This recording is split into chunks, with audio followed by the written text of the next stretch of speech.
Tá tudo bem, som? Isso, então tá beleza. Nós não tínhamos o retorno aqui, então nós fizemos nesse primeiro momento uma apresentação do curso, como ele funciona, né? As primeiras noções gramaticais, que são as noções de fundo, e a partir de agora, você tem que deduzir, o jogo começa para valer. Então, dentro da sua visão, né, você tem que se tornar o docente de si próprio, né? O aluno ele tem que começar a incorporar a autodidática, começar a entender que o professor vai ter a didática dele, e você vai tentando se encaixar, criando também alternativas para você ampliar, poder sorver mais do professor. Tá bem? Procure observar, então, que a sintaxe é o capítulo central da maioria das provas. Por isso que nós vamos focar aqui. Tá bem? A estrutura: sujeito, verbo e complemento, que é o que nós vamos trabalhar com a noção de ordem direta. Sujeito, verbo e complemento, é o que vai compor a brincadeira de um monte de coisas. Então, a estrutura do idioma, ela é pobre. Toda estrutura de qualquer língua, ela tem que ser simples. Como que uma criança de 3 anos conta o que faz? Como que ela consegue? Não é? Então tem que perceber que toda estrutura linguística ela tem que ser simples para ser muito funcional. E daí nasce uma coisa óbvia, gente. A riqueza se dá no plano vocabular. A quantidade de vocábulos que você tem para preencher cada um dos lugares é riquíssimo, né? A morfologia vai permitir N combinações. Eu tenho que perceber que é uma riqueza que não se dá na estrutura da língua. Os elementos periféricos a isso daqui são elementos muito demarcados. Demarcados por causa do preposicionamento, demarcados por causa da vírgula. Então você vai perceber que a essência da sua aprendizagem passa por esse trio. É desse trio que nasce concordância, nasce regência, nasce preposicionamento, nasce crase, o uso do pronome lhe, o uso do pronome o no português. Se você coloca o pronome antes do verbo, no meio do verbo, depois do verbo. Não é? Os grandes capítulos que estarão na prova estarão passando dentro dessa estrutura. Tá legal? Do lado dessa estrutura, aparecerá o quê? Aparecerá essa outra. Ok? Aparecerá essa outra. Daí o aluno atento vai falar, mas professor, que sacanagem é essa? Né? Vai aparecer uma outra estrutura igual à anterior. Isso. Porque você se comunica embasado nessas orações. É uma oração, só que essa oração 2, às vezes está antes, às vezes está no meio, às vezes está depois. Né? E depois você entra nos capítulos, então, em que você vai analisar não o que está dentro da oração, mas o que está entre as orações. Qual que é o vínculo que está se dando entre elas? E aí você já está olhando para esse meinho aqui, ó, em que a conexão vai ser decisiva para você entender o que a oração 2, tem em relação à oração 1. Né? Então é isso que é o curso de gramática, gente. Né? Vai estudar o que é vogal? Não vai. Vai estudar interjeição? Não vai. O professor vem e faz um recorte e te diz, ó, a base das questões vem em cima dessa eficiência. Olhar para o sujeito, verbo e complemento, e olhar como que uma oração se conecta a outra. Há 2 estudos por fazer. O estudo dentro de uma oração e o estudo entre as orações. E o resto que vier é lucro. Tudo que você conseguir fora disso, parabéns. Essa é a base que você deve conquistar aqui no curso. Na sequência, né, no passo seguinte, é você enriquecer o teu conhecimento linguístico, o seu saber enciclopédico, saber uma expressãozinha como haja vista. Como se usa o haja vista no português? Né? É dominar o à medida que, na medida em que. Você vai entrando em detalhes da língua portuguesa. Mas a base está aqui. Você tem que olhar, por exemplo, à medida que e saber que é um conectivo. Saber onde você está e por que você está fazendo isso. Tá bem? Então o estudo gramatical nosso aqui tem dois focos primordiais. O estudo dentro de uma oração, sujeito, verbo e complemento, saber analisar a estrutura pobre do idioma, tudo bem? Mas riquíssima em combinações e observar o vínculo entre uma oração e outra. Como essa oração se vincula a outra. E disso aqui, gente, temos 100 questões de língua portuguesa num piscar de olho, no estalar de dedos, 100 questões, né? Fazemos aí em 2 horas, se vocês quiserem. Tá bem? E complexas, extremamente complexas. Tá ok? Vamos à seguinte frase, ó.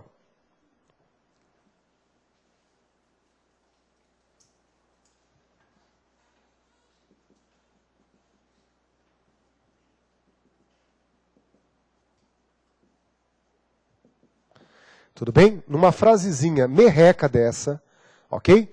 Faça análise morfológica. Faça análise morfológica. Então, por exemplo, mais simples da morfologia é você identificar o verbo.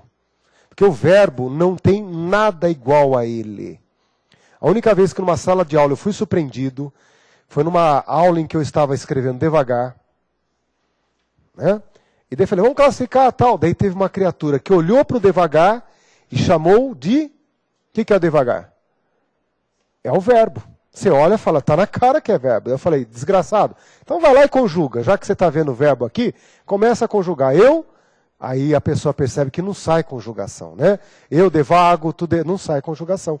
O devagar parece verbo. Então quando você erra verbo, é por causa da aparência. Parece verbo, mas não é. A hora que você vai conjugar, a coisa não funciona. Tudo bem? Devagar, rápido aí, devagar é um advérbio. Né? A pessoa saiu devagar, é um advérbio. Então assistia, pela natureza ímpar do verbo, ninguém tem as flexões que um verbo tem, ninguém tem as desinências, por causa da morfologia do verbo, você vê que assistir é o mais fácil de identificar. Depois, pela quantidade, você já começa a entender que substantivo é igual a erva daninha. Não precisa plantar. Ele vai brotando por si só. Né? É uma coisa que verte dentro da oração. Então, direito, voto, mulher, são substantivos. Vamos colocar assim, ó, substantivo, substantivo, substantivo. Ok? A escola te proveu dessas informações. Você sai de um ambiente escolar, por pior que seja, e não há ambiente pior do que o meu, por isso que eu tomo o meu como referência. A escola era ruim, o aluno era pior ainda. O aluno era muito vagabundo. O que aconteceu? Né?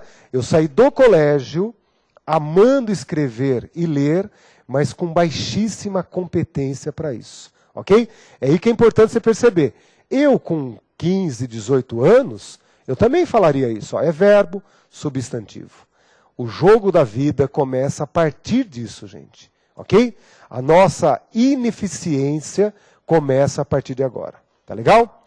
Dizer o que era o, se eu trouxer a minha sobrinha de 14 anos, ela não só classificaria esse o, como até ensinaria algumas coisas. Porque eu trabalhei com ela há poucos dias, né? Artigo, preposição e tal. Então eu sei que ela dominaria a classificação desse o, que também é muito ímpar. Porque esse o, antes de um substantivo, só pode ser uma coisa na vida. E sendo só uma coisa na vida, nós aprendemos. Sacaram? Esse o está do lado do substantivo, esse o só pode ser artigo. Sacaram? Porque não tem concorrência, gente.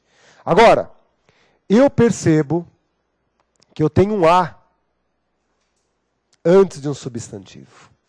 Que eu tenho um a antes de um substantivo, intermediado por esse cada. É aí que a brincadeira começa. É aí que a coisa embaça e a visão turva, você não tem foco, você não tem discriminação.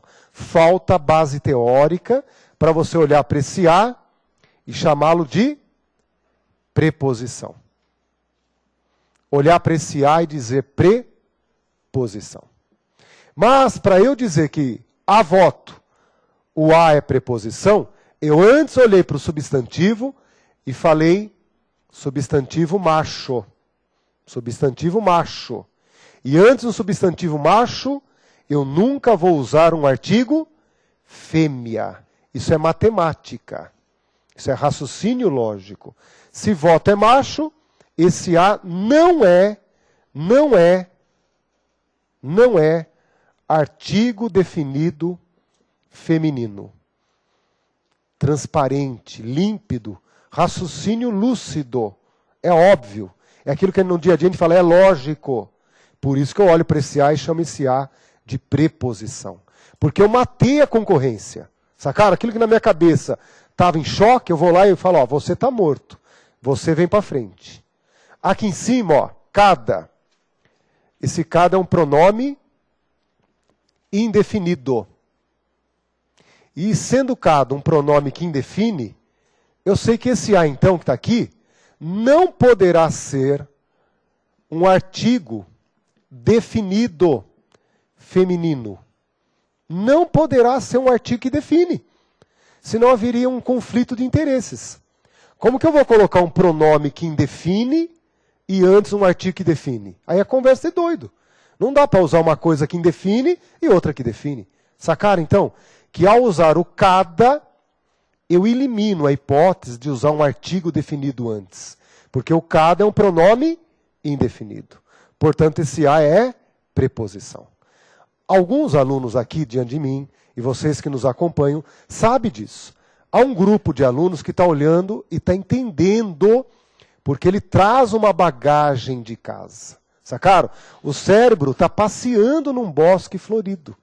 Agora há outras criaturas que estão olhando para isso e não estão entendendo nada. O professor está falando grego. Por quê? Porque não há um reflexo na cognição. Há um eco. O que eu falo vai, volta e não encontra nada dentro da cabeça. É um eco, né? É como se a cabeça estivesse vazia, entra por um ouvido, sai pelo outro e não há um refletir, né? Uma informação que bata aí dentro da tua memória. Sacaram? Eu fui um aluno assim. Sacaram? Eu me reconheço com essas criaturas em que a cabeça dá eco. Não é? O professor fala, a informação bate, volta, não há nada dentro. É para esses alunos que o curso começa como ele começa. Sacaram? Para dizer para eles, ó, você vai ficar parado, a ignorância vai aumentar. Você que vem com essa deficiência, você tem que sentar e estudar mais do que os outros colegas. Se você não sabe o que é um substantivo, você está ferrado. Se eu falei, o verbo é o único que tem as flexões que tem. O verbo é o único que tem que classificar com rapidez e tranquilidade. E você não consegue, você está ferrado. Sacaram? A honestidade do diálogo. Você tem que correr atrás do que não foi aprendido lá na base da base da base. É lá no profundo da tua aprendizagem da língua. É essa criatura que eu costumo chamar de selvagem. Ele fala o português, ele escreve o português, ele tem nível universitário, mas é uma criatura selvagem. Ele não tem a cultura, gramatical. A língua para ele é puro instinto. Sacaram? Ele nunca parou para abrir uma gramática. Né? Quer esconder dinheiro? Coloca dentro de uma gramática. O cara nunca abriu uma gramática. Sacaram? Tem a gramática, mas nunca fez a aventura de abrir. Então, para você se transformar um civilizado, sacaram o que é a civilização? É um culto, é uma rotina, é um costume, é um hábito que prestigia quem o pratica. Você está fazendo uma atitude, essa atitude gera prestígio, se você fizer dentro dessa forma. Então nós estamos aqui lutando entre um ser selvagem e um civilizado. Os que chegam aqui civilizados, ótimo, porque eles vão voar daí. E vão rever muitas coisas que já sabem, vão ampliar detalhes dessa aprendizagem já montada na memória. Agora o selvagem, sacaram? Não sou eu que vou ser o domador da sua ignorância, não dá, sacaram? É aquela selvageria que vem lá da pré-história da tua vida. Você tem que me ajudar. Se eu falo, ó, você não consegue achar um verbo, não sou eu que vou ensinar hoje para você. Sacaram isso? Então é o momento em que o aluno fala assim, então não vou estudar português. Não. Você também é o meu melhor aluno. O aluno selvagem é aquele que vem com a cabeça vazia. Não vem com os vícios que trouxe do ginásio, do colégio, às vezes da faculdade. Né? Do porquê da pergunta, do porquê da resposta. Sacaram? É aquela pessoa que não parou, não estagnou no ensinamento e leva aquilo como verdade absoluta. Essa pessoa selvagem não tem nada na cabeça. É um bom aluno também, porque é um aluno que você pode moldar, a depender da vontade dele. A depender do que ele vai estudar fora da sala de aula. Porque o curso não permite o renascimento. Sacaram? Eu vou ressuscitar você. Não dá. Sacaram? Não dá para começar do zero. Não é? Então é que eu vou ser sincero para vocês. Chegou uma hora na minha vida, eu tinha 20 anos, né? Comecei a estudar literatura e redação. Gramática para mim não tinha cheiro de nada. Não existia como entidade. A gramática só apareceu na minha vida quando eu fui dar aula de português para concurso público. E eu pensei que tudo que eu tinha aprendido antes funcionaria. Nossa, eu peguei a prova de concurso público, era uma segunda-feira de manhã, minha primeira aula que foi, né, falar assim, a tua primeira aula é essa, você vai explicar a prova à noite. Eu comecei a responder a prova, eu errava as questões. Daí eu falei assim, como que eu vou explicar uma coisa que eu não sei? Né? Interveio. Tanto faz, tanto fez. Para mim está ótimo. Né? Era aquilo que eu não sabia gramática. Então naquele dia começou uma epopeia, sacaram? Em que você tinha que conseguir dizer para o aluno que era interveio e não interviu, e ter um raciocínio em cima disso, uma coisa óbvia, que só ele não enxergava. Então quando eu comecei a estudar gramática, eu já era maduro. E a água não estava no pescoço. Já estava acima das narinas, já tampando a cabeça. Ou nada ou morre. E é isso que é bacana. Você vai sair de um estágio, entrar em outro, porque é algo muito importante que você está fazendo para a tua vida. Né? Eu comecei a estudar, sentava, ficava a tarde inteira, a noite inteira, atravessava a noite, às vezes lendo gramática, revisando, entendendo porquê. É algo que, enquanto o aluno não sentar e faz isso, ele não aprende. Então esse é o momento em que você percebe. Você olha para isso, e isso está te doendo. Você fala, ai, né? Dói aqui, dói lá. Mas não começou o jogo ainda. Isso aqui você está só com as pecinhas do quebra-cabeça na mão para começar a montar o jogo. Sacaram? O jogo não começou. Você está no camarim passando maquiagem. Está repassando o texto porque o jogo vai começar agora. Tá bem? Essas informações morfológicas deveriam já vir de nascença. Ah, nasceu no Brasil, fala português? A morfologia já deveria estar na sua memória. Porque agora você vai fazer análise sintática. E na análise sintática é que o jogo vai começar. Tudo bem? Observe que na análise sintática, o teu plano ideal é achar o sujeito, o verbo e o complemento. Tudo bem? Um vai se excluir do outro. Ou por causa da forma, ou por causa do conteúdo. Ou por causa da forma, ou por causa do conteúdo. E uma informação é muito importante. O sujeito, ele traz um núcleo. E o seu núcleo não vem preposicionado. Então nós temos um verbo e dois segmentos. Um verbo e dois segmentos. A cada mulher, o direito a voto. São dois segmentos. Tecnicamente, são chamados de termos. Termos de uma oração. Esses trechos que compõem um sentido, que são pequenos cortes que fazemos, e dá uma sensação de totalidade dentro dessa coisa chamada oração, tecnicamente é chamado de termo. E termo significa fim. Tudo bem? E você só consegue chegar ao fim se teve um começo, um meio e um fim. Ok? Então, para fazer análise sintática, você não pode ter um segmento, uma palavra. Você tem que ter o processo todo. É só com o processo diante dos olhos, o começo, o meio e fim, é que se faz a análise sintática. Por isso que analisar a palavra dá para fazer isoladamente. Mas analisar o termo de uma oração, não. Eu só entendo o termo de uma oração dentro do processo. Dentro de uma ação. dentro de uma oração.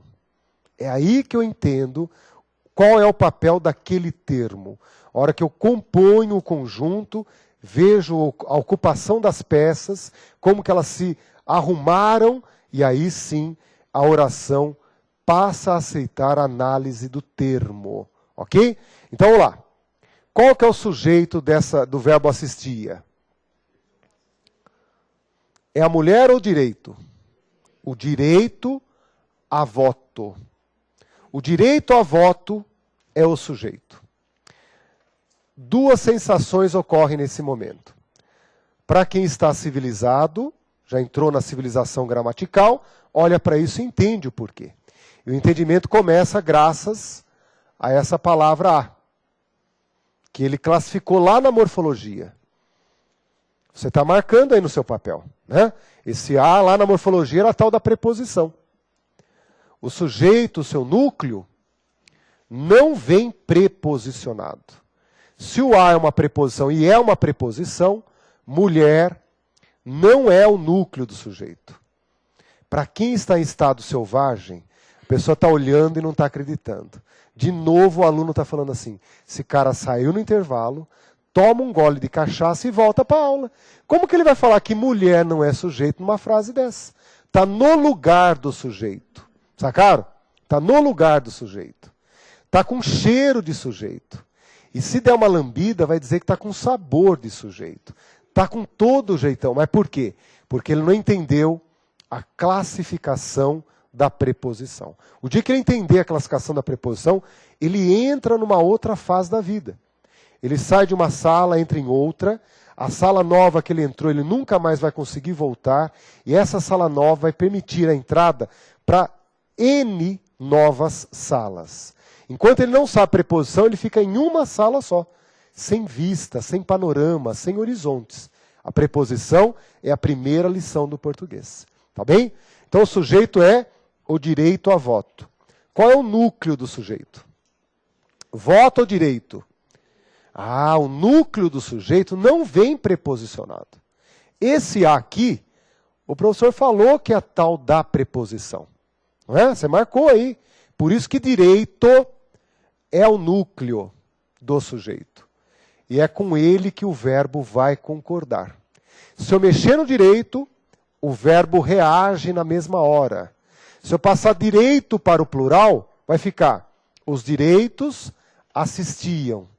Tudo bem? Os direitos assistiam. Mexi aqui, reflete lá. Tá ok? Aí vem o verbo. Que tipo de verbo é? Então não é o verbo em si. Não é o verbo pelo verbo. É o verbo nesta oração. Nessa oração, esse verbo é transitivo porque ele traz um objeto. E esse objeto vem ou não com preposição? Se assistia, assistia a alguém. Esse é um verbo que vem com preposição e por isso que é um verbo transitivo indireto. A cada mulher será então, por consequência, o objeto indireto do verbo transitivo indireto. Eu só consigo analisar cada um dos termos olhando o todo. E aí vem o significado da palavra análise. Que eu vou repetir algumas vezes, porque a pessoa finge não entender. A ideia de análise é muito confusa na nossa cultura.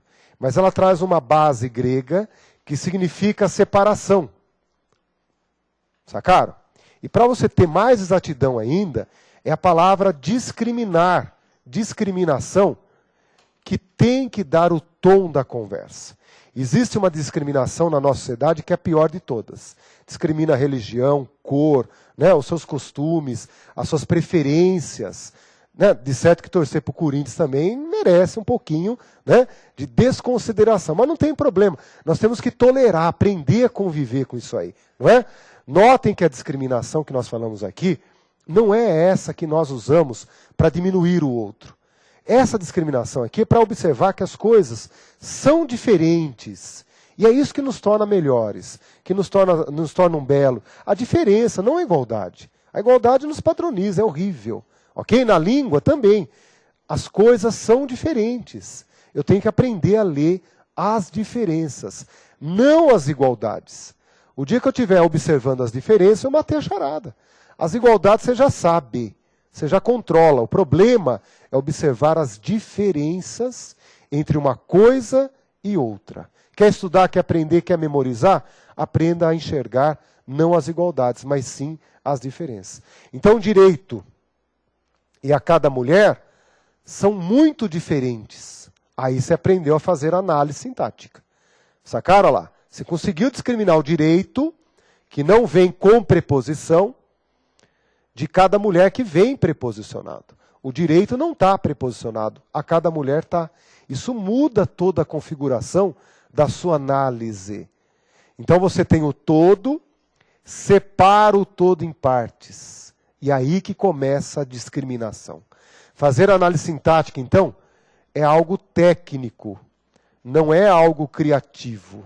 Tem que saber quais são as peças envolvidas e ir decompondo, ir montando e desmontando. Né? E é que você vai perceber daqui a pouquinho, né, que vocês não têm acesso ao material. A primeira lição está lá, análise sintática. O que é, para que serve e como fazer. A primeira lição é essa daqui. Ok? Só que não se aprende em um dia, se aprende por toda a vida. Ok? As combinações são infinitas. A estrutura, ela é pobre. Sujeito, verbo, complemento. Ok? Vocês vão ver que boa parte do curso passará por isso. Esse a cada mulher não tem acento grave, o a voto não tem acento grave. Há uma parcela num concurso público que não pode ver um A sozinho que vai descendo acento grave nele. Né? Vê um A ali bonitão, pimba, acento grave. Então é um lado selvagem. Há uma razão para não ter acento grave. Tá bem? Muita gente acharia que mulher é o sujeito. Então se eu colocasse mulher no plural, haveria problemas. Né? Há várias mulheres, por exemplo. Né? Há várias mulheres... assistia o direito assistia a várias mulheres. O verbo vai concordar com o direito. Então eu posso mexer o quanto quiser aqui em cima. Tudo bem? Isso aqui é um objeto. Mas se eu colocar isso aqui no plural, a vontade de pecar aumenta. É aí que o capeta que fica do lado esquerdo fala assim, ó, concorda com mulher. Olha lá, mulher é o sujeito. E não é o sujeito da frase. E é aí que você começa a perceber que para ir bem numa prova, você tem que ser forte moralmente. Não cair nas tentações, que é o induzimento a erro, é óbvio. A prova quer te levar para o buraco. De amizade ela não tem nenhuma. O papel da prova é seleção. Alguns ficam, outros não. Aí que você começa a entender, né, lá, como isso vai se montando e é básico.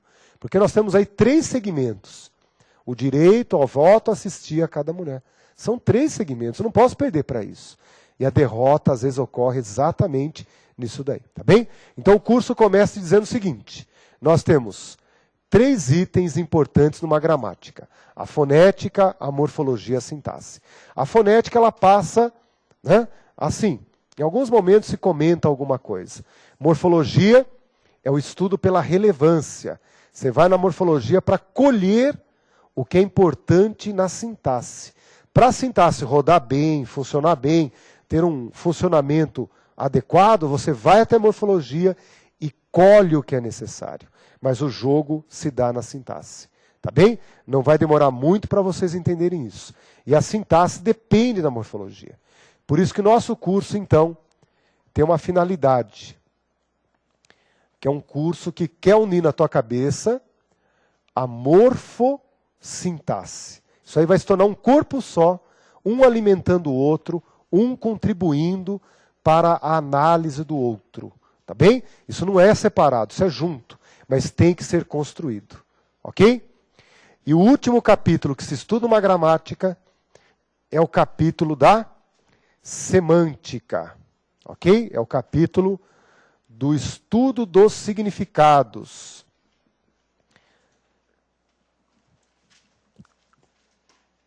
Que nem precisa entrar no mérito, né?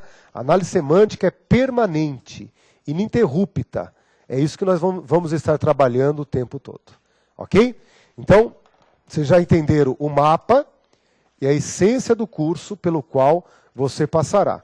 Morfologia e sintaxe. É essa a base do nosso curso. Tá bem?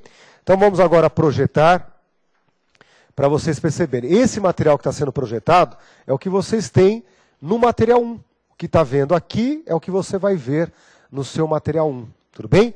Lá no material 1 está essa referência. Essa referência o professor começou a desdobrar em sala de aula. Então imagine assim, o que você recebeu no papel e o que o professor começou a falar na sala de aula, a escrever na lousa, há um desequilíbrio. Há uma desproporcionalidade que você vai regular. Não é? O que você preencheu no seu material, o que você não preencheu, aí vai dar relevância em cada um. Depende dos ecos de cada um. Depende da bagagem de cada um. Se eu começar a falar muito substantivo, tem aluno que fala, pô, professor, isso aí eu aprendi lá na pré-história da minha vida, né, na idade média da minha vida. Não posso ficar detalhando isso, quero aprender coisa nova. Sacaram? Aí depende do repertório de cada um, para você dosar o preenchimento. Não é? A sintaxe, então, ela vai ter outros itens, outros componentes. Mas são esses componentes que você deve ter hoje na tua memória. A aula começa exatamente aí. Então, de hoje para amanhã, essa informação tem que estar montada na tua cabeça. Que tudo funciona em cima desses elementos. Tá legal? Sabendo já que o item 3 e o item 4 são os únicos que você deve reter para o resto da vida. O que você esquecer, né, por exemplo, o 5 e o 6, eu chamo de saúde mental. Se você esquecer o 5 e o 6, ótimo, você vai ser mais feliz. Mas o 3 e o 4, você tem que aprender a ponto de se tornar ele próprio. Né? Você e ele, uma integração perfeita, porque isso daí vai gerar um conjunto maravilhoso de questões. É o verbo transitivo e os seus objetos. O resto, administração total. Tá bem? O curso começa, então, exatamente por isso. Só que para entender bem essa parte, você tem que voltar à morfologia e entender a preposição. Senão o VTD e o VTI não se formam na sua memória. Tá bem? Para você perceber isso, note o seguinte. Você tem o latim e tem as línguas neolatinas. As línguas que vieram do latim, né? São línguas provenientes do latim. Do latim, para as línguas neolatinas, há vários níveis de deformação e influências a depender de cada região. Né? Nós tomamos como referência o latim clássico, que existiu, vamos dizer assim, de forma muito curta e muito mais literária. Porque os romanos também falando, iam criando as suas variações, não há dúvida. Isso é uma areia movediça permanente. Entre as línguas neolatinas tem uma chamada português. Espero que vocês gostem, né? Apesar das contradições e choques que nós temos com as nossas origens, né?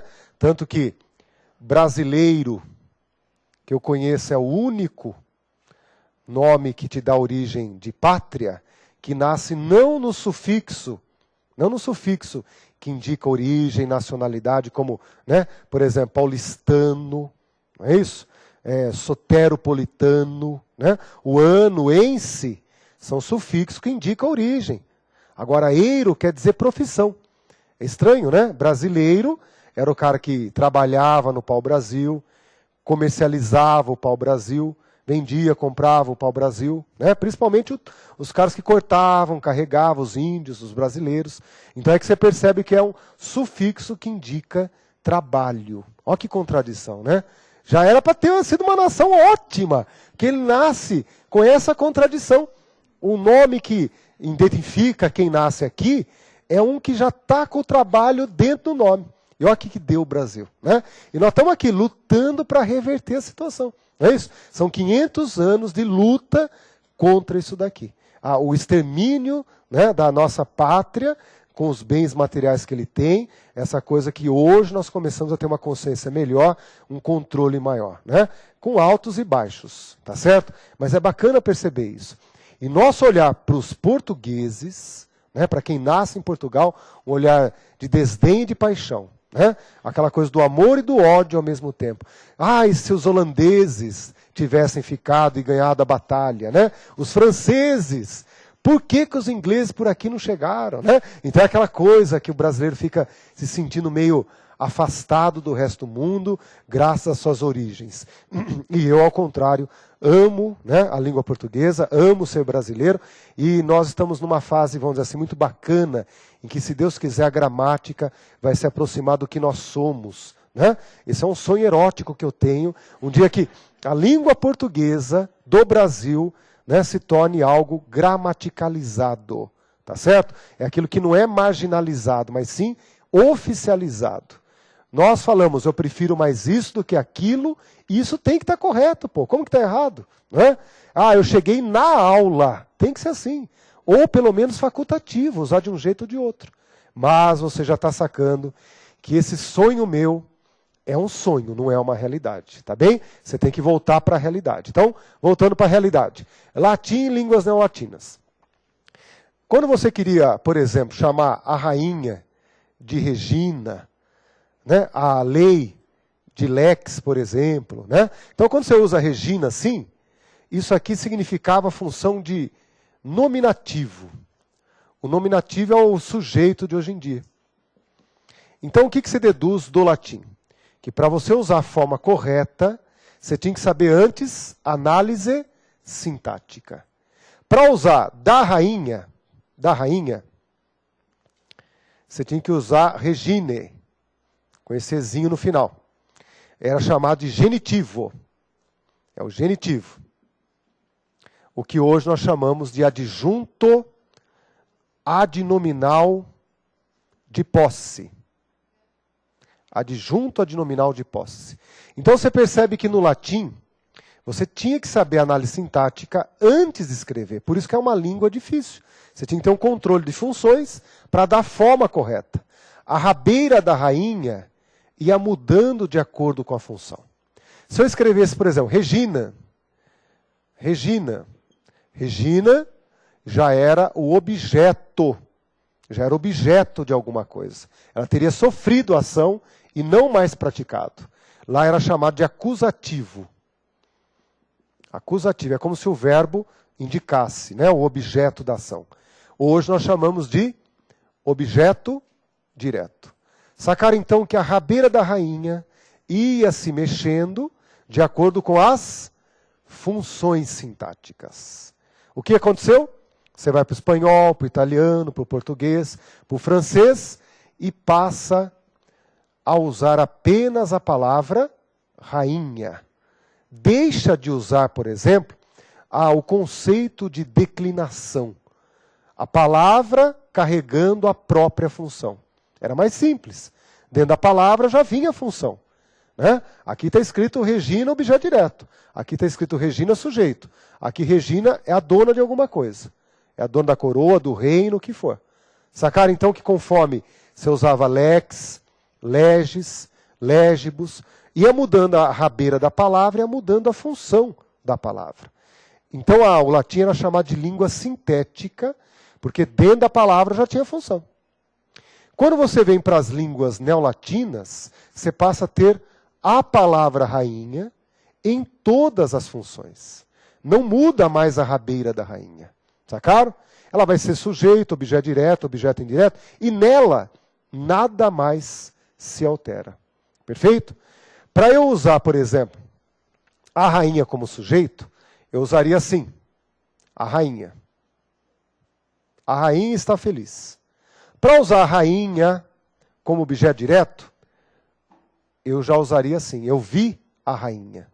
E para dizer que alguma coisa é da rainha, eu usaria da rainha.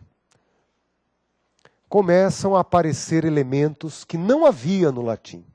Presença de artigos determinando a palavra, a presença de preposição.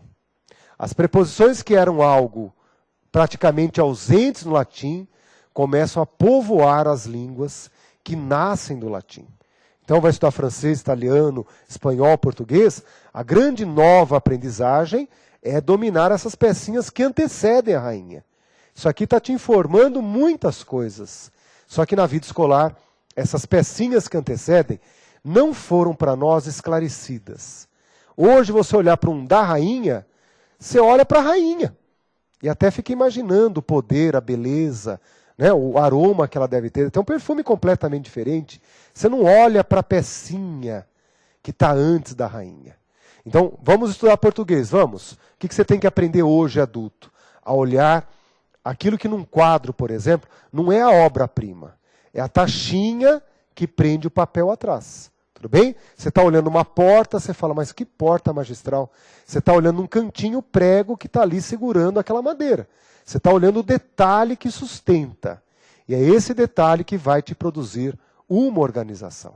Tá bem? Então, qual que é a primeira grande lição do latim para o português? Preposição. As línguas neolatinas sofrem uma superpreposição, um superpreposicionamento. Se eu não sei o que é preposição, eu não sei fazer análise sintática. Ok? Preciso dominar preposição. Quando nós dominamos preposição, você está se armando de um dos subsídios para então dominar a análise sintática. Vamos começar a entender assim. Ó. Hoje, para eu fazer análise sintática, quais são matérias-primas decisivas? A número 1, preposição. Número 2, a ordem da frase. Número 3, o sentido que a frase produz. Tudo bem? O que antes no latim poderia ser jogado no ar e caia do jeito que cair, tanto faz, porque as funções já estavam marcadas na palavra, sacaram lá? Então, eu poderia colocar o sujeito no final, ou colocar o verbo no final e misturar tudo antes, porque as palavrinhas já traziam a função. Tudo bem? Por isso que no latim normal era o último ser o verbo. Numa oração, o verbo era o último a ser posto. E o resto vinham as pecinhas que iam combinando, né, de acordo com a terminação. No português já não dá para ser isso.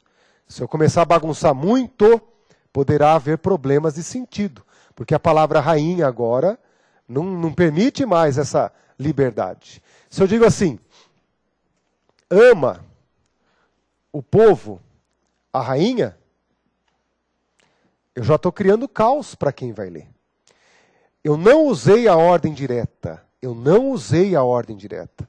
Eu misturei os termos dentro da oração. Essa mistura gera caos. Porque agora eu não sei quem ama e não sei quem é amado. Não há marcas na palavra. Sacaram? A palavra rainha, a palavra povo, não traz em si uma marcação funcional. Quem ama, quem é amado. Se eu colocasse na ordem direta, a rainha ama o povo, todos entenderiam. Se eu tivesse usado a voz passiva, todos entenderiam.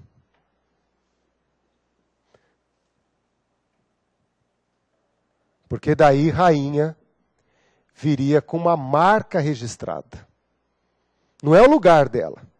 Tudo bem? Não é o lugar dela. É o preposicionamento. O pela é a preposição por.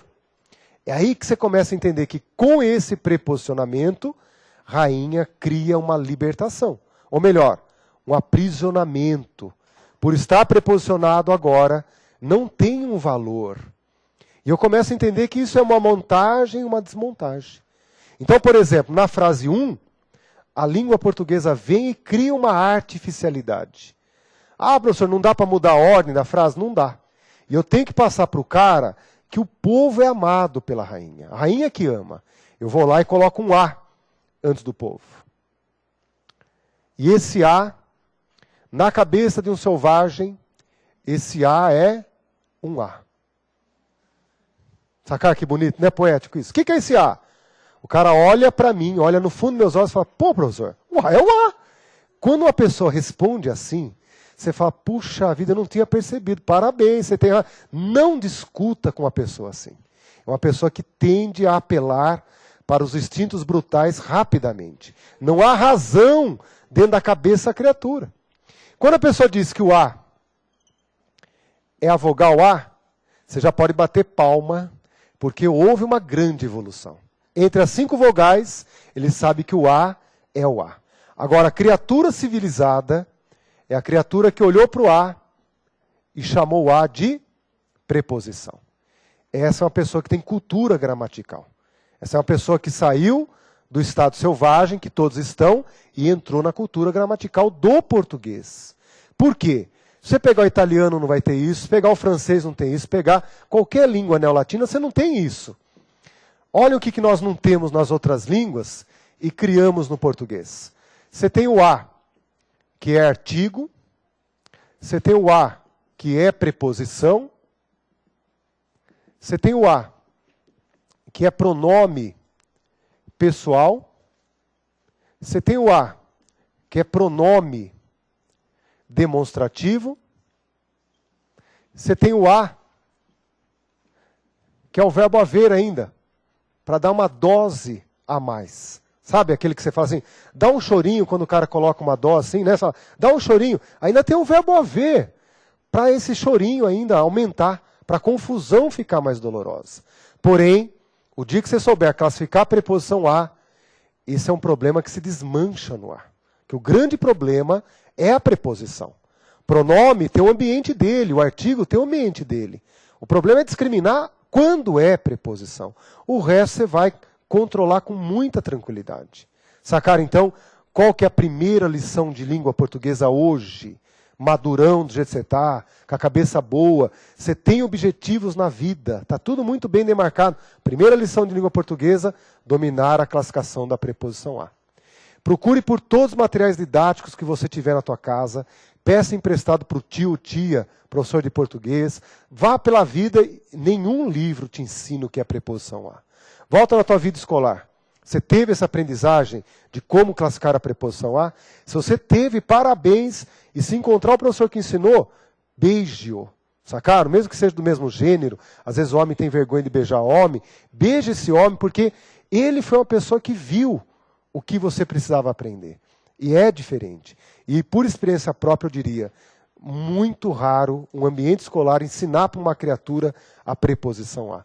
Porque para isso você tem que diversificar o estudo. E nosso estudo é feito por assuntos estanques, que não se intercomunicam. Quando você olha para esse monte de confusão que aqui está, você entende o porquê, no português, classificar a palavra a é complicado. Falar é fácil, dizer o que é, aí complica. Tá bem? Vamos voltar então para o nosso arroz com feijão aqui. Ó. Ama ao povo a rainha. Coloquei essa preposição a. Essa preposição a faz com que rainha assuma o posto de sujeito de forma livre, de forma transparente e lúcida, porque o sujeito, o seu núcleo, nunca vem preposicionado. Quando eu coloquei a preposição a no povo, coloquei uma preposição artificial, porque o verbo não pede, é uma preposição artificial, que é para garantir o sentido da frase. Aí você nota, então, que há alguma coisa que está te chamando para você entender. As três frases são corretas, as três frases são possíveis, mas uma era ruim, uma era fraca, mas a língua te estrutura para resolver também. Tá bem? É aí que você começa a entender que não é aquilo que você olha e capta nos palavrões. Não é a palavra ama, povo e rainha. São essas pecinhas do lado, ó. Começar a ler essas pecinhas que antecedem. É aí que começa o estudo da língua portuguesa. Tá bem?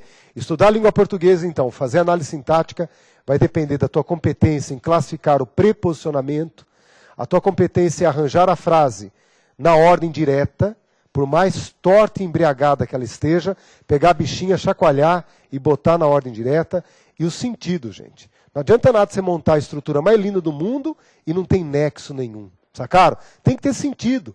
É isso que nos faz ficar do lado de cá do muro. Se você começar a falar coisas sem sentido, você vai ser convidado a vestir aquela camisa de manga comprida branca, dois homens fortes chamados enfermeiros vão te colocar dentro de um automóvel que tem sirene em cima e você vai ser conduzido até um tratamento no hospício.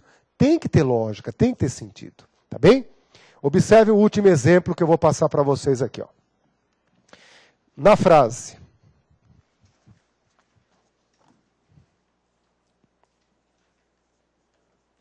Bom vinho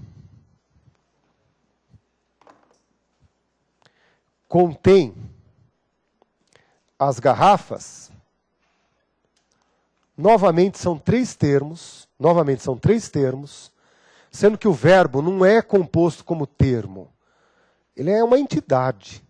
Você tem que passar por ele, parar e fazer um culto ali. Sacaram? Dependendo da sua religião, você presta cultos diferentes. Mas você tem que cultuá-lo. Ele é o verbo.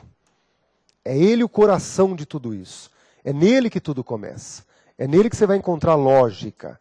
E o verbo conter, ele se manifesta com o acento agudo, quando ele se manifesta na forma singular, ou com acento circunflexo, quando você quer dizer que ele está no plural.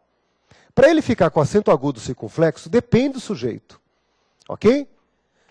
Bom vinho não tem preposição. As garrafas não tem preposição. A ordem, você que vai ter que discernir se ela está na ordem direta ou na ordem inversa. E aqui, o sentido está garantido. O verbo conter tem um sentido tão intenso, tão marcado, é um sentido tão ímpar, que não há como confundir. Porque todas as vezes que usar o verbo conter, há um sentido de continente e conteúdo. Uma coisa está dentro da outra. E esse sentido é tão forte que não permite confusões. Qual que é o sujeito do verbo conter? Sacaram? Quem falar que o bom vinho é o sujeito é porque já está embriagado com a palavra, já está olhando para a palavra e está se sentindo meio ébrio nesse momento. É lógico que bom vinho parece sujeito, está no lugar do sujeito, tem forma de sujeito, tem cheiro de sujeito. Ele está ali, você fala, é o sujeito. Não é. Dizer que bom vinho contém as garrafas, esse vinho está estragado. O dia que o vinho contiver garrafas, está tudo estragado. Quem contém quem é o seguinte, ó, as garrafas contêm bom vinho. A sintaxe é essa. Sujeito, verbo transitivo direto, objeto direto. E por isso que o acento circunflexo é o que cabe na frase. Tá bem? Notem que tudo isso é o quê? Exercício de coordenação motora. Você começar a perceber que a língua portuguesa, ela tem várias armadilhas. Só para vocês entenderem uma coisa muito simples. A chamada norma culta, a lei gramatical do português, ela tem que ser dividida com toda a clareza. A nossa língua praticada, ela se resume a 3 pessoas. Tudo bem? São 3 pessoas. Eu vou, ele vai, a gente vai, você vai. E eles, vocês vão. Tudo bem? Você que é uma pessoa com bom nível, já fez uma universidade, já tem uma boa formação, é assim que você usa o português contemporâneo. Tudo bem? E o nós, você só usa artificialmente. Força para usar o nós. Ok? Mas na prática, relaxadamente, é assim que você usa o português. Com 3 flexões. Tendo um acúmulo gigantesco na terceira pessoa. Com esse empobrecimento, nasce uma obrigatoriedade de você sempre expressar o sujeito. Você tem que sempre colocar o sujeito. Porque se não colocar, poderia gerar confusão. Se é você que vai ou ele que vai. Ou é a gente que vai. Sacaram? O sujeito tem que ser expresso nesse momento. Segundo grave problema. Qual que é o segundo grave problema? Não dá para deslocar mais. O sujeito, agora como a flexão está baixa, o sujeito tem que ser anteposto. Fixamente anteposto. O que nos remete a uma língua que temos grande intimidade, mais que o português. Não é? Agora, na norma culta, você tem 6 pessoas e alta flexão. Não é? Você tem as 6 pessoas, eu, tu, ele, nós, vós, eles.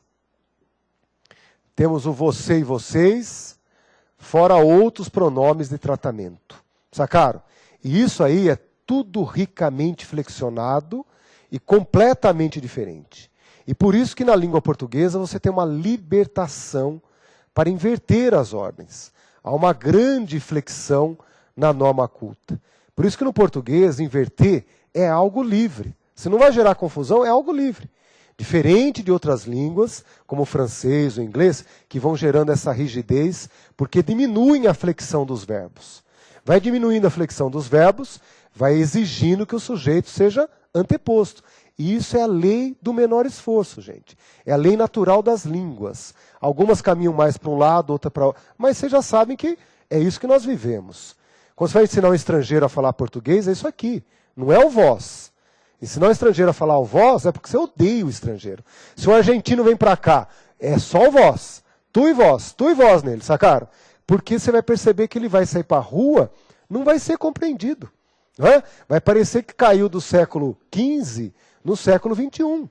Ninguém usa mais o vós no português. Ok? Então nós vamos perceber que a língua que você estuda e vive no contexto de prova é de alta flexão.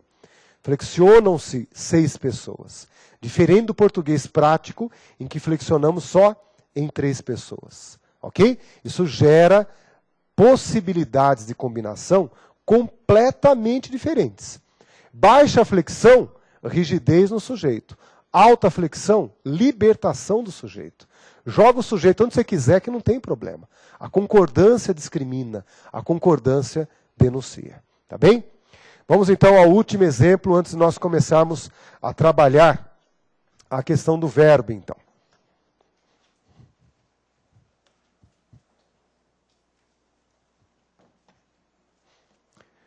Observem a seguinte frase, então.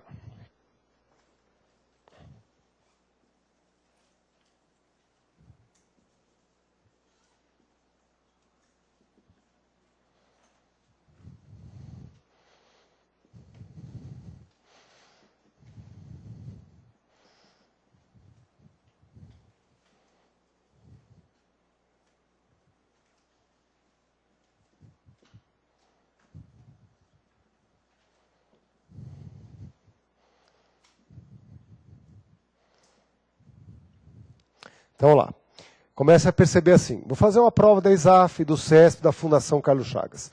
Essa é uma estrutura básica para todas elas. É um texto realista, é um texto que você faria na sua vida no dia a dia, sem problema nenhum. Porém, você já sabe que cada mulher não é sujeito. Ok?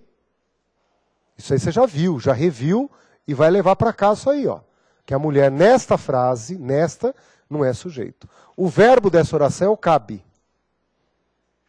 O que é em situações de crise? Em situações de crise.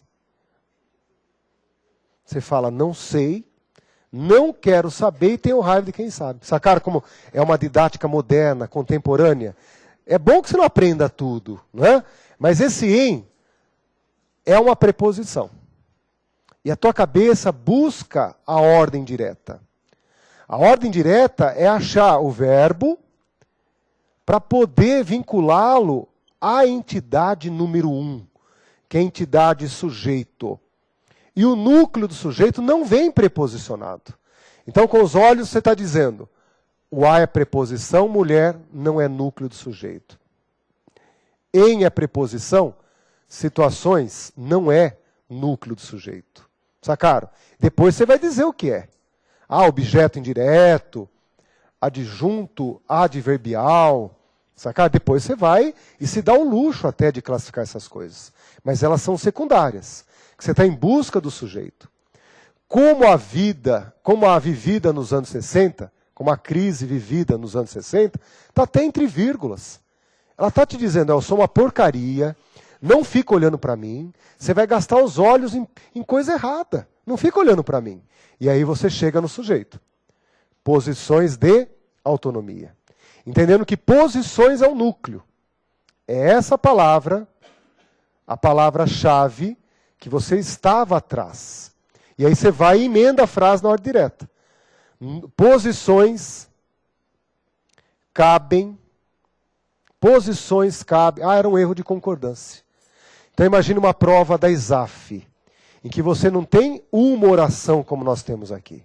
Você está na alternativa A e você tem mais 3 ou 4 orações para administrar. Na alternativa A. E são 5 alternativas. E o erro é a letra M. Você fala, professor, tudo isso para colocar um M no verbo? Né? Esse M designa o plural. Então, a densidade na prova, você já está percebendo que é essa. O problema é discriminar, dizer quem presta e quem não presta. E se eu não souber o que é preposição, aí o sistema não funciona mesmo. Se eu não entender a razão de um par de vírgulas no português, aí a coisa não funciona mesmo. Se eu não tiver a malícia, a programação, a técnica de buscar a ordem direta, aí eu não consigo entender. Se eu não tiver a manha de separar e dizer, ó, essa é a oração 1, é com ela que eu vou trabalhar. Trabalhou com a oração 1, vou entrar agora na oração 2. Quem analisa não é ansioso. A pessoa que não sabe fazer análise sintática é ansioso. Começa a analisar tudo. E não é para analisar tudo. É para tirar esse todo da brincadeira. Discriminar o que presta do que não presta. Por isso que eu tenho que voltar para cá e entender o papel decisivo da preposição, da ordem direta e do sentido. Não tem sentido dizer posições de autonomia cabem a cada mulher em situações de crise, como a vivida nos anos 60? Claro que tem sentido. É isso que é importante perceber. Agora, se eu vier com aquela análise sintática do quem cabe? Você vai acertar muitas, mas vai errar muitas também. Essa é uma técnica. O que você tem que aprender são técnicas, a depender da configuração, a depender da montagem. Pergunta quem para o verbo para ver onde você chega. Não chega a lugar nenhum. Tudo bem? Então o primeiro passo qual que é? É difícil? Não. Eu tenho um caminho a percorrer. Se eu fizer esse caminho bem feito, eu começo a trabalhar como trabalha uma pessoa que é o seu plano último. Você fala, professor, o que você está tentando plantar em mim? Não é o leitor eficaz. Não é o leitor eficaz. Eu garanto que a maioria que aqui está já é um leitor eficaz. Ler e produzir os sentidos que ali estão, né, fazer análise sintática, semântica, saber buscar o significado, a maioria já faz muito bem. O nosso objetivo aqui é que você seja um revisor eficaz. Há uma criatura na face da Terra que faz o que vocês estão agora se preparando. Para ler o significado, dar sentido, dar lógica, porém, numa construção correta. Entre esse quesito que não tem na nossa memória. Todo jornal, livro, revista que você lê é em busca só do significado. Você nunca parou para verificar concordância verbal. Nunca parou para treinar essa montagem em alto volume. Se você está prevendo uma Receita Federal, uma ESAF, é trabalhar com volume, que é próprio de um revisor. Tá bem? Eu já trabalhei como revisor no começo da minha carreira, eu chamo isso aí de castigo. Que eu fazia o trabalho de revisão nas horas vagas. Geralmente depois do almoço, entre uma aula e outra. Pegar um pouquinho lá depois do almoço para ler. E eu me alimento bem, eu gosto de me alimentar bem, eu acho importante. É bem em quantidade, né? Como muito, tá certo? Adoro feijão, adoro arroz. Então, aquilo que engorda, eu como muito, tá bem? E é natural que depois de uma comilança, dê sono. E era nessa hora que começava a dar um soninho que eu ia fazer a revisão. E a revisão geralmente é de folhas soltas. Eu deitava numa poltrona gostosa, macia, e na hora que o sono ia chegando assim, eu era acordado pelas folhas caindo ao chão. Aquele barulho de folha, né? Graças a Deus as folhas tinham um número, eu ia lá, recolhia, recomeçava o serviço, mas era um trabalho que eu falava assim, pô, mas por que eu estou lendo sobre economia? Né? Lendo essas poesias que a vovozinha escreveu lá, né, para um sobrinho. Eram umas revisões de astronomia. Né? Eu falava, o que eu estou fazendo ali? E era um trabalho, sacaram? Ó, que você começa a criar manhas para fazer em alta velocidade. Senão você morre de fome. Morre de fome e de sono. Então, você já sabe os lugares em que o problema ocorre. Você já tem as paradas. Ah, não era uma leitura linear, como você faz aqui. Era uma leitura de picos. Eu já sabia, por experiência própria, os lugares dos erros. Os momentos mais tumultuosos. Porque eu tinha uma técnica, que é a técnica, né, que nós vamos tentar desenvolver aqui. Que é observar os pontos sagrados. Pronome relativo, bateu, parou. Verbo, parou. São lugares que são os problemas. E o resto administra. É aí que entra um conjunto de informações que você tem que ter para isso funcionar. Em alta velocidade. Tá legal? Por onde começa então? Vamos lá. Vamos começar pelo capítulo número 1. Vamos trabalhar língua portuguesa para pessoas adultas, alfabetizadas, universitárias. Ok? Lição 1, vamos lá. Lição 1 é estudar as preposições. Ok? Estudar a preposição. Nesse momento é o papel de identificação de preposições. Saber, dizer, ó, isso é preposição, aquilo não é. Como tudo na vida deve ser feito de forma gradativa, você não vai querer aprender todas agora. Porque tem um monte de preposições porcaria. Aprenda as menores, as mais constantes, as mais relevantes. São elas: o dem, o em, o por. 3 que poderão se casar com outras palavras: o com e o para. Ok? Aprenda essas 5 hoje, tá ótimo. Semana que vem aprende mais um. Essas 5 hoje. Reconhecendo que as 3 primeiras preposições, elas se casam com artigos, pronomes. Por exemplo, o de vai poder aparecer do, da. Sacaram? Que é o artigo com preposição. O em, no, na. O por, pelo, pela. Sacaram? Com artigo. Então tem que olhar para isso e dizer, ó, ali tem preposição. Tem o artigo, mas tem a preposição. Ok? O de pode se casar com pronome. Dele, deste. Sacaram? Tem preposição. O em também, ó. Nele, neste. Sacaram? Tem que olhar para isso e dizer, ó, aí tem a tal da preposição. E com o decorrer do curso, você vai aprendendo novas e novas preposições. E a 6ª preposição não é a 6ª, é a primeira. Vamos colocar aqui em cima, num cantinho, dizendo, a tua hora não chegou. Sacaram? Que o grande objetivo não é dominar essas pequenas e simples preposições. Ok? O teu objetivo é dominar a preposição a. Então a preposição a vem daqui a pouco. É a nossa primeira lição real para a vida. Tá bem? Então, olhar para o de, para o em, para o por, para o com e para o pa. Ah, isso aí já, de ontem para hoje, já está dominando. Quem tem dificuldade de memorização, põe uma tabelinha, coloca no papel, está vendo outdoor, propaganda, está lendo alguma coisa, vai comparando. De ontem para hoje, isso aqui já tem que estar na tua memória. Aquilo que está ali é uma preposição. Tudo bem? Olhe um conjunto ínfimo de subsídios que você está trabalhando. Conjunto mínimo. Tá bem? E isso também nos faz lembrar de uma fase da infância, quando você estudava esses primeiros momentos de combinação. Só que você aprendeu isso e não utilizou. Para que era isso daí? Tá legal? Até você chegar em um dos últimos estudos de análise sintática, em que você vai aprender análise sintática da oração reduzida.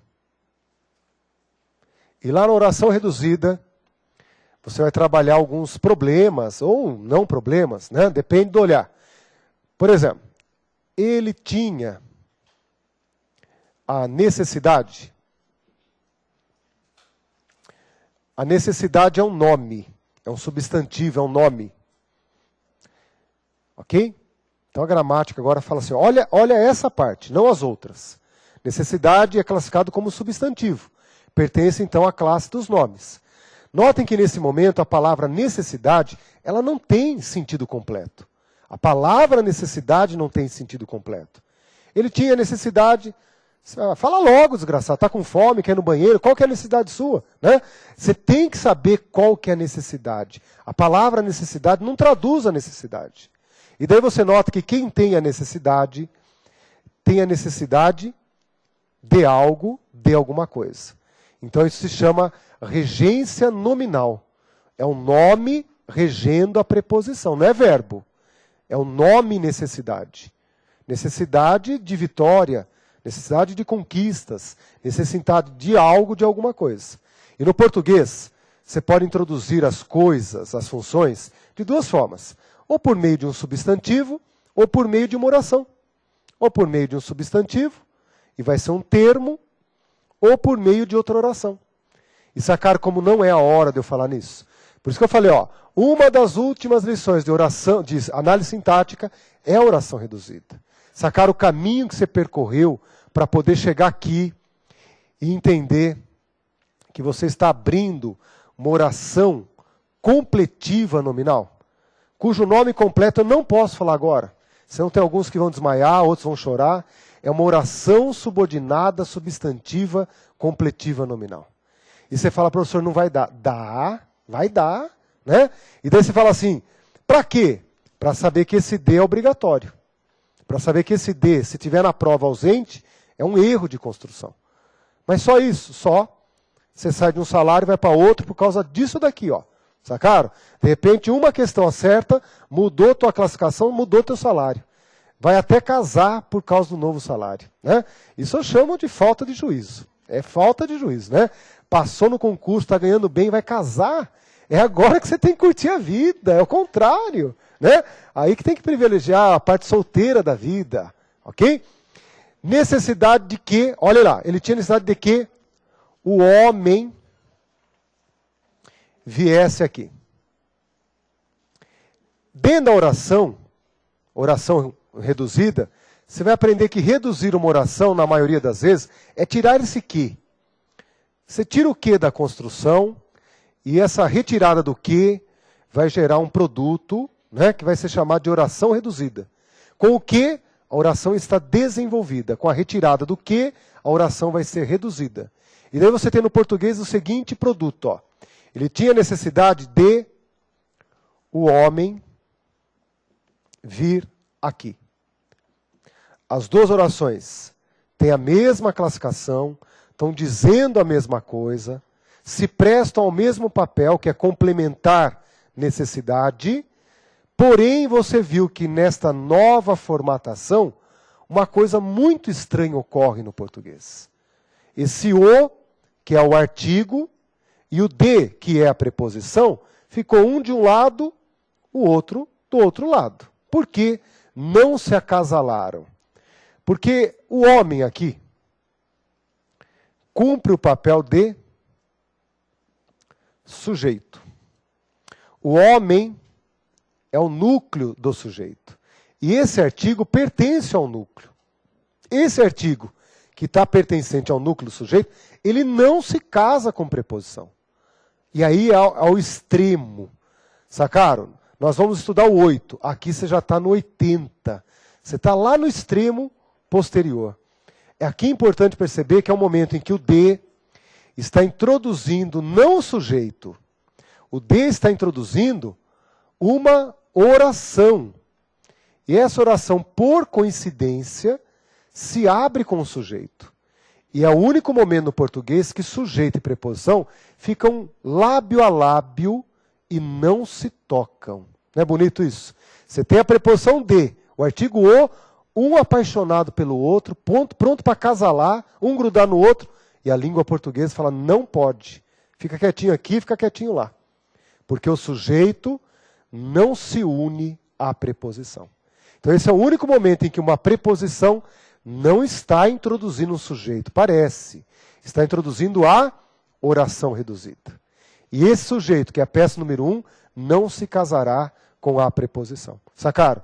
Isso nós vamos estudar lá no fim dos nossos estudos sintáticos. E vai surgir essa situação, que é assim que se escreve na norma culta. Apesar de o homem vir aqui. Né? Então, isso é preposição, não se casa com o artigo, porque o homem é o sujeito do vir. Isso é análise sintática pura, que vai gerando produtos que você tem que controlar. Tá bem? Tirando essa única situação, o restante, preposição e artigo, eles vão se acasalar. É lógico. Né? O carro do aluno, o carro do professor, só não se acasalou neste único momento. Por isso que esse único momento, ele tem uma tensão própria do concurso público. Uma certa margem de repugnância para o usuário comum. Como que o D fica de um lado, o O do outro? Não é? Há toda uma informação teórica para esse caso único e solitário no português. E acredite, você vai chegar lá, vai escutar o professor falando oração subordinada substantiva, completiva nominal. Vai fazer a prova da ISAF. Nunca vi uma prova da ESAF que não tenha caído essa oração. Todas as provas caem. Não é? É uma aprendizagem obrigatória. Tá bem? Aprendida a preposição, você se habilita a estudar aquilo que nós, a partir de agora, né, vai ser visto e revisto o tempo todo. É a chamada regência. Dentro de uma oração há dois grandes movimentos. O movimento de concordância e o movimento de regência. O movimento de regência é aquela imagem de que um xizão manda num xizinho. Essa que é a ideia de regência. Tem um poderoso que manda no que é subalterno. Por isso o nome regência. É o rei e o súdito. E é lógico que o rei manda no súdito.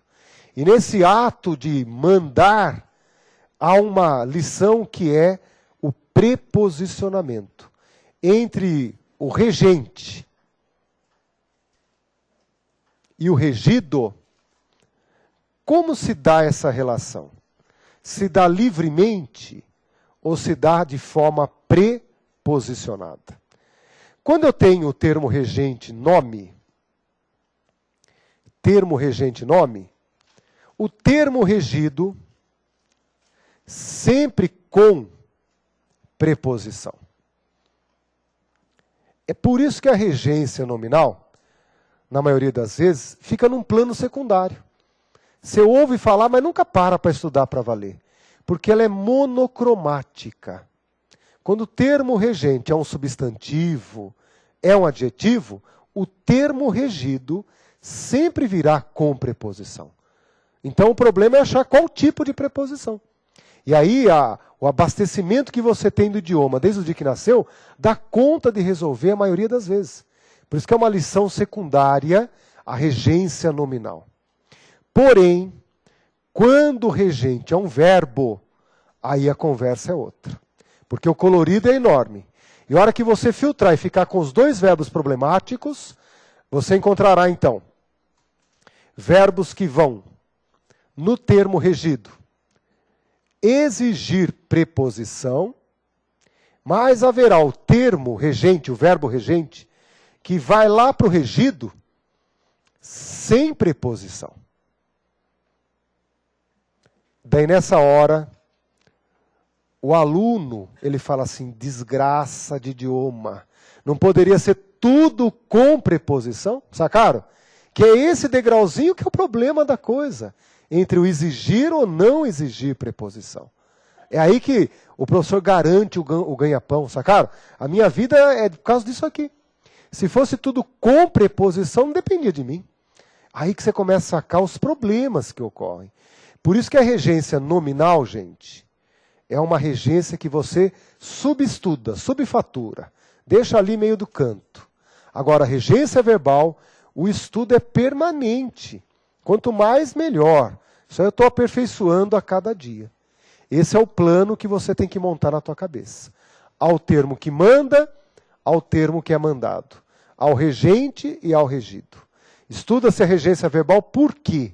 Porque há verbos que no termo regido mandam a preposição, há verbos que no termo regido não mandam a preposição. Está aí o nó, está aí o problema. Vamos pegar o brasileiro e colocar dois exemplos então.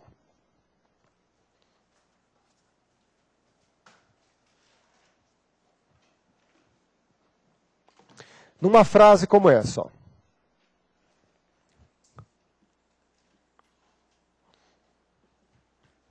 O que você colocaria nesse buraco ali?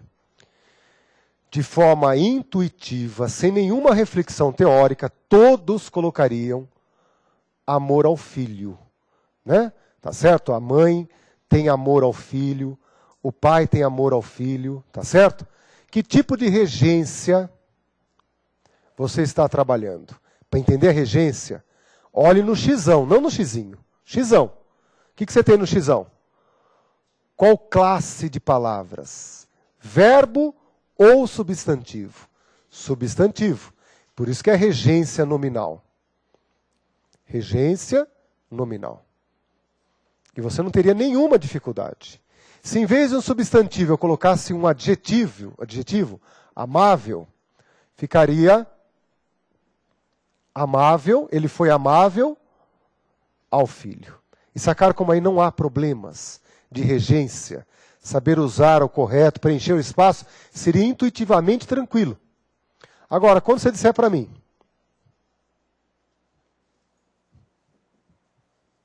sacaram lá? Amar filho. Aí que começam os problemas. Porque o xizão agora é diferente. O xizinho não, é o filho. É quem sofre a ação do amar. Mudou agora de substantivo para verbo. Amar é verbo. Temos então a regência verbal. Regência verbal. E no caso, o verbo amar não exige preposição. É amar o filho. E vocês não imaginam os produtos que nascem dessa configuração. Por não exigir preposição, o tipo de pronome que substitui a um, posso criar voz passiva, muda-se todos os produtos a partir disso. Depende de ter ou não preposição. Não tem preposição. Daí, daqui a pouco, nós vamos chamar de verbo, transitivo direto, objeto direto. Coisa que com o nome não ocorre, porque ele é monocromático. Por isso que não tem graça. Todos exigiriam preposição. Aqui não exigiu preposição. Tudo bem? É a regência verbal, é o verbo amar regendo o seu complemento. Agora observe um segundo exemplo. Olha lá.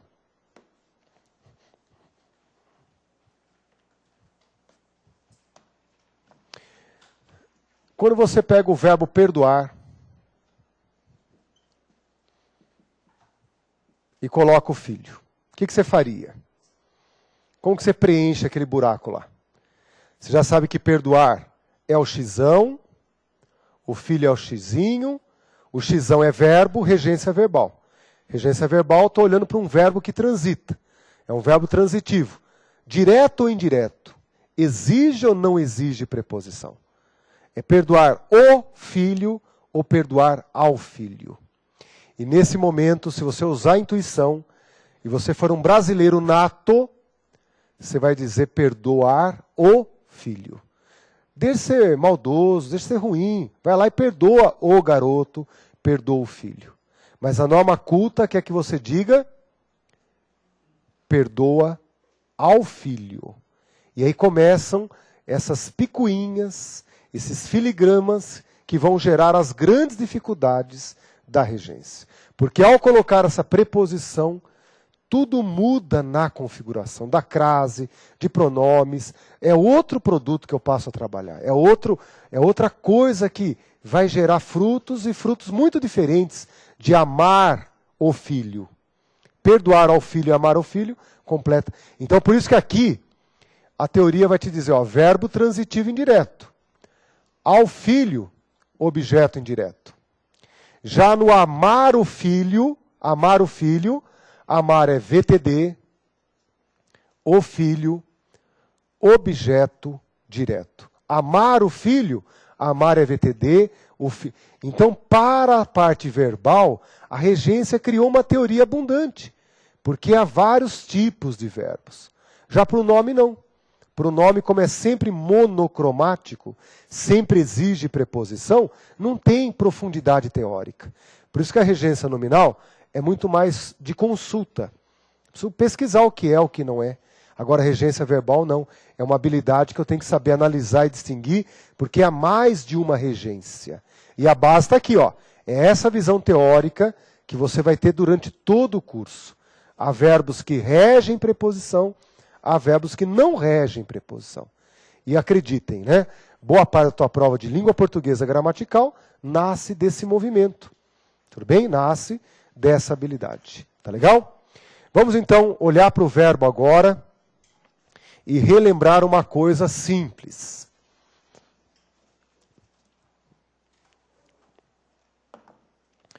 Nós temos uma oração, e a oração ideal tem um verbo, esse verbo tem um sujeito.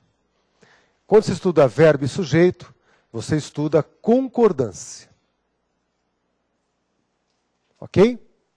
E a concordância gera um assunto apenas, que é a própria concordância verbal. Quando você estuda verbo e complemento verbal, você estuda a regência. E você, na regência verbal, além do próprio assunto regência verbal, aqui você estuda crase, aqui você estuda voz passiva, você estuda o lhe versus o o, você estuda a colocação pronominal, e coloque aí etc. Tudo bem? Então digo assim, ó, por onde começaremos nosso curso? Se nosso estudo privilegia a sintaxe e os dois grandes movimentos sintáticos, é o de concordância e regência, o professor opta em começar por aqui por causa da quantidade de produtos que você colhe desse primeiro estudo. Eu poderia começar pela concordância, mas a concordância ficou pequena devido à grandeza cultural que você tem lá na regência. Então nós já estão percebendo a relevância? Não há tempo a perder. Não dá para ficar, vamos dizer assim, criando um passo, um compasso, uma reflexão. Você já tem que ir direto nos capítulos que estarão lá na prova. Mas para esses capítulos funcionarem, você tem que ter essa base, que é a regência. Para crase funcionar bem, voz passiva, lhe, tem que ter a regência funcionando na memória. Tá bem? É um conjunto de habilidades que vem a partir da regência. Ok? Quando você estudar regência verbal, o foco, então, ele se limita a duas coisas. Ao verbo e ao complemento verbal. Ok? Ao verbo e ao complemento verbal. É aí que você está focando, então, a regência verbal. O que é a regência verbal? É a relação entre o verbo e o complemento. Tá bem? Todo verbo nasce verbo intransitivo. Ok? Todo verbo pode ser e nasceu verbo intransitivo. Né? Então, é um verbo que você pode chamar de primeiro, aquele que esteve na origem do mundo, participou do Éden. É o verbo, vamos dizer assim, que está lá no começo de tudo. Tá legal? Esse verbo, então, ele é um verbo que não traz complementos. Ok? Então, tecnicamente, todo verbo poderá ser verbo intransitivo. Perfeito?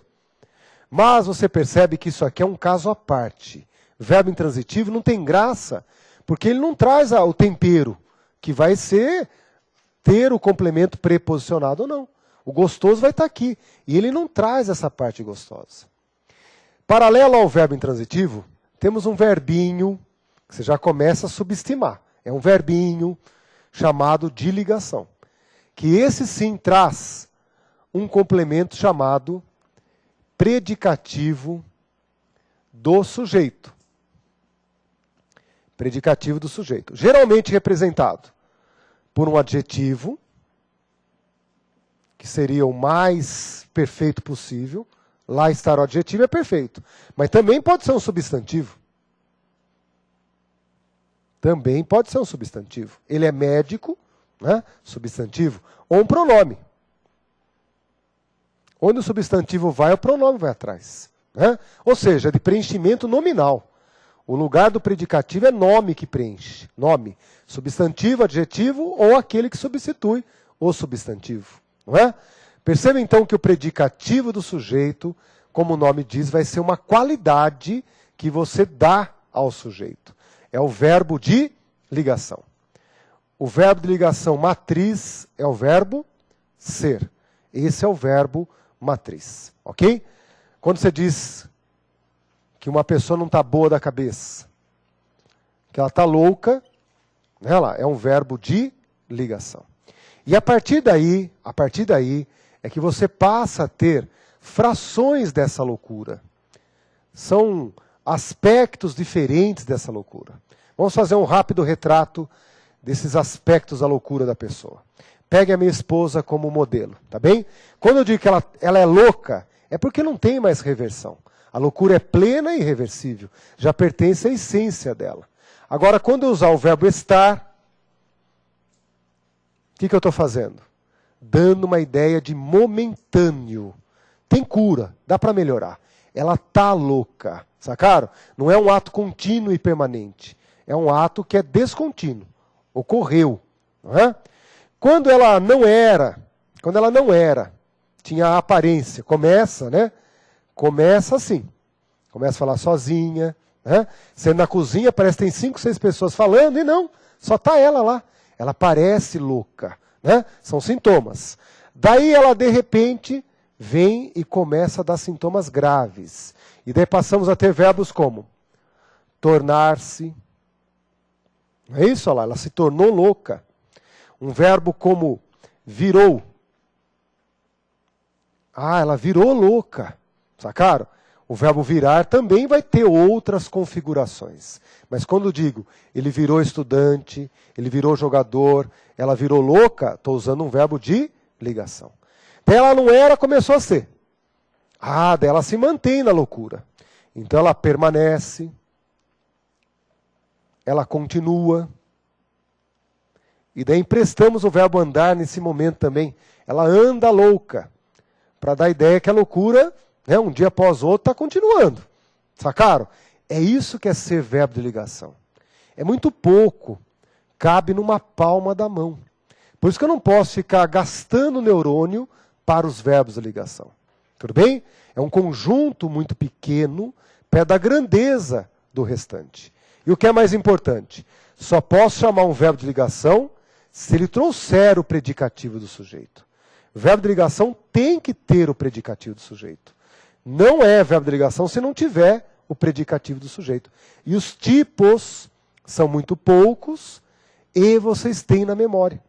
Todo estudante brasileiro, em vez de aprender coisa boa, aprende as coisas que são porcaria. Basta você começar a falar assim, ó, ser, estar, pronto.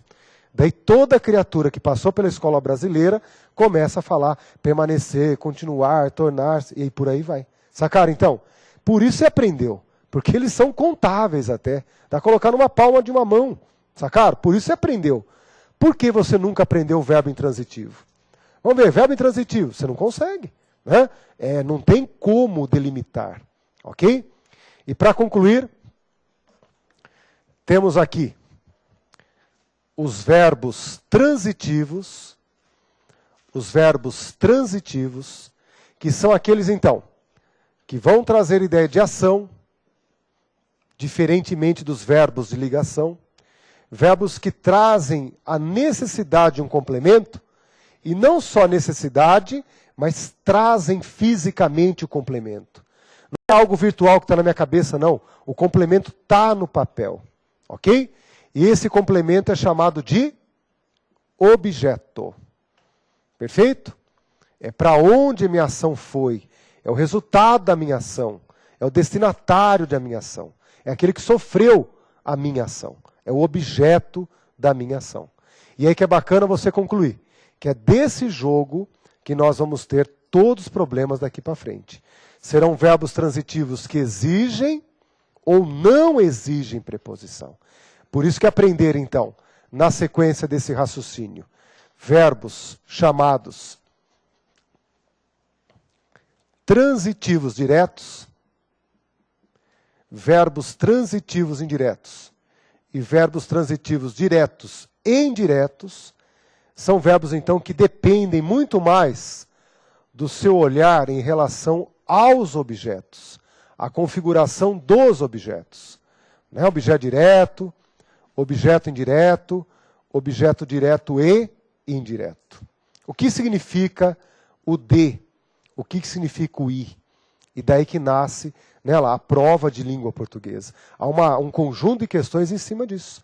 O verbo transitivo direto não exige preposição.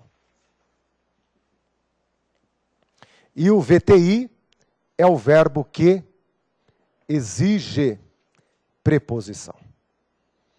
Tá legal? Observe então que é desse conjunto, exigir ou não exigir preposição, que a prova vai gerar N construções problemáticas, percebendo a diversidade de verbos, a diversidade de combinações entre verbos e complementos. E há, é lógico, a combinação de ambos, VTDI. Tá bem? Então amanhã nós teremos o nosso segundo encontro, e aí você já percebeu. Nós vamos revisar os VTDs, VTIs, praticar isso daí, começar a catalogar, a classificar e não abram mão. O curso tem que ter a teoria e muita prática. Vocês vão perceber que a resolução de questões tem que fazer parte desse conjunto, tá bem? Na nossa próxima aula, começamos então a estudar a regência, a palavra a e a crase. Então há aulas importantes, mas essa eu considero como fundadora de um raciocínio.